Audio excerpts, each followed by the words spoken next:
నీళ్ళు ఇయ్యలే, కడుపు నిండా కరెంట్ ఇయ్యలే, ఏది లేదు, అంత పట్టిదే గ్యాస్. మాట్లాడు, చెప్పుడు, మోసం చేసి పోవుడు.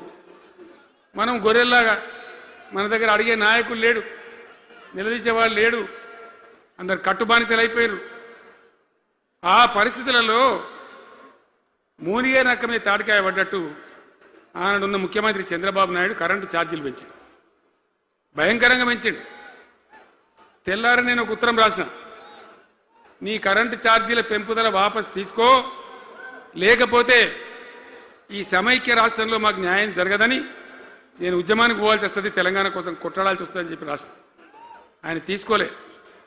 కొంతమంది రైతులు పాపం పోరాటానికి వచ్చింది. మీరు కొత్త వాళ్ళు చూడకపోవచ్చు, కానీ చాలా పాత వాళ్ళకి తెలుసు. పోరాటానికి హైదరాబాద్కి వస్తే నిరసన తెలపడానికి పట్టపగలు 11:30 గంటలకు బషీర్ బాగులో ఇష్టం ఉన్నట్టు విచ్చలవిడి కాల్పులు జరిపి చంపేస్తే 3 రైతులు అక్కడికక్కడనే ప్రాణాలకి చచ్చిపోయారు. ఆ తర్వాత నిర్ణయం తీసుకునేవిగా ఇక లాభం లేదు, ఎదురు తిరిగితే కూడా వీళ్ళు కాల్చి చంపుతున్నారు, జెండా ఎత్తడం ఒకటే తప్ప మార్గం లేదని చెప్పి ఆనాడు నేను తెలంగాణ ఉద్యమానికి శ్రీకారం చుట్టాను. ఎంబడ ఎవడ వచ్చినా సరే రాకున్నా సరే ప్రజలు ఉన్నారు, యువకులు ఉన్నారు, చూసుకుందాం దేకలేం అని చెప్పి బయలుదేరితే ఎక్కిరిచుడు, ఏ వీడు పక్క పేదవాడు కేసీఆర్ గారు ఎవడో బొడి చేసి చంపేస్తాం అని ఒకడు మాట్లాడు, ఇది మగల పుట్టింది పుబ్బల పోతుంది ఇంకోడు మాట్లాడు, యాడికెళ్ళైతే హైదరాబాద్ తెలంగాణ వీడు దుకాణం పెట్టినని ఇంకోడు అనుడు, నానా రకాలుగా అవమానపరిచేటువంటి మాటలు మాట్లాడు. కానీ మొక్కవం ధైర్యంతో చిత్తశుద్ధితో బయలుదేరి పోరాటం చేస్తాం. ప్రజలు జమైతా పోయిను.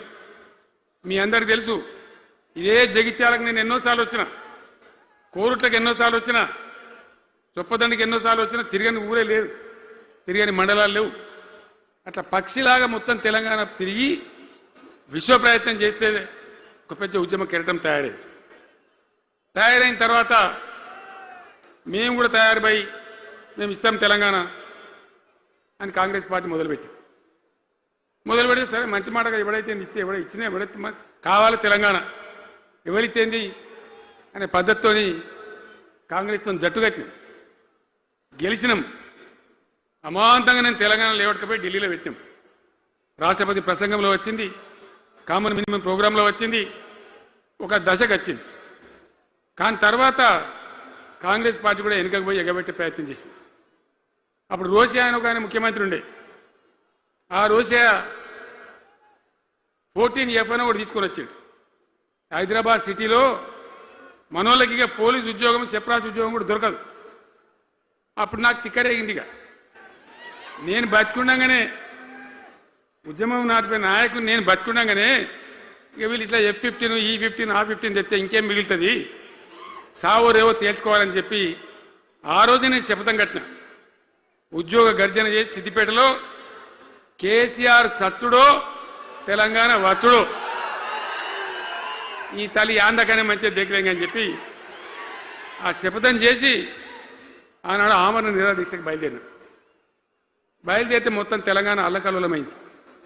మీరు కూడా ఎక్కడో అక్కడ వందల వేల గ్రామాలలో టెంట్లు, లులులు, పార్లమెంట్లో అల్లకల్లోలం, ప్రజలంతా గందరగోళం చేస్తే అప్పుడు ఒక ప్రకటన ఇచ్చింది. చిదంబరం అంటే ఆయన వచ్చి హోంమంత్రి, తెలంగాణ ఏర్పాటు చేస్తామని నువ్వు దీక్ష బంద్ చేయి. నమ్ముతాం కదా, కేంద్ర హోంమంత్రి చెప్పినాక మరి నమ్మాలి కదా. దీక్ష బంద్ చేసినాం. తెల్లారి ఆంధ్రోలు మొత్తం రాజీనామాలు డ్రామా.